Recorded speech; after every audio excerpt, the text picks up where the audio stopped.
if these horns came from a legal source, the fact that they were sold to a foreign national who obviously did not hunt the rhino at an address not listed on the permit makes this all highly illegal. 'n Permit is 'n persoonlike dokument. Dis soos jou bestuurslisensie. 'n Permit word uitgereik van persoon A na persoon B toe. Dit kan glad nie gewysig word nie. 'n Nuwe permit moet uitgereik word dan om sodoende so 'n transaksie dan te wettig. Next, we went back to the embassy to interview them about this incident. The woman at reception bore a striking resemblance to the person who did the buying. She introduced herself as Zung. She denied it was her face on the video. No, that's not you. Nonetheless, comparing the face of the woman in the sting operation to Zung, it seems they could be one and the same person. She denies any involvement. It looks a bit like you. She was clearly not going to admit that she had bought rhino horn illegally. The next step is to get answers from the more senior staff, such as the ambassador. According to the reception staff, he was not available, and we were then requested to leave. Over the next few weeks, we wrote various letters and made many phone calls, both to the Vietnamese embassy and to our own Department of Foreign Affairs.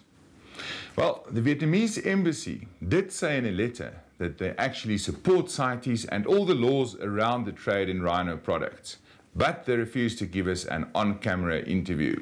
They asked for a separate, off-the-record meeting with us. When we said that this won't work for us, we were then met with a stony silence. And our own foreign affairs people came up with all sorts of reasons why they couldn't make this date or that one, until eventually they just stopped returning our phone calls. So it seems by the reaction that maybe they're not taking this seriously. As ons nie die onwettige jag van renosters gaan stop nie, dan gaan ons 'n probleem kry direk ook met die natuurlike bevolking. It is a sentiment shared by Clive Walker. I never ever thought, having spent so much of my life working with so many dedicated people to eliminate the rhino wars, that we might even be re-looking at the commencement of another rhino war. The illegal trade in rhino horn is of such concern in South Africa that the Minister of Environmental Affairs and Tourism, Martinus van Schalkwyk, put a freeze on trade of rhino horn in June this year. Waarby ons dan nou maatreëls gaan instel dat niemand in die land mag renosterhorings verkoop aan 'n buitelandse besoeker nie.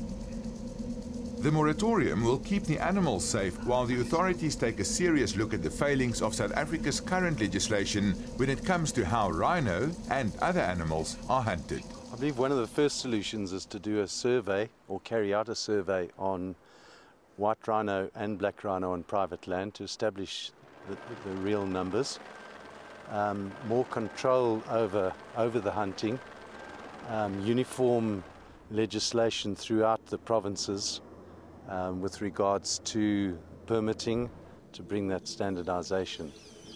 Stockpiles of rhino horn, having it registered so we have databases that are lying around. Microchipping of rhino horn has gone a long way to keep track on where and when horn is harvested. But Jaap says we need to start thinking of even smarter solutions if we want to put an end to wanton rhino poaching.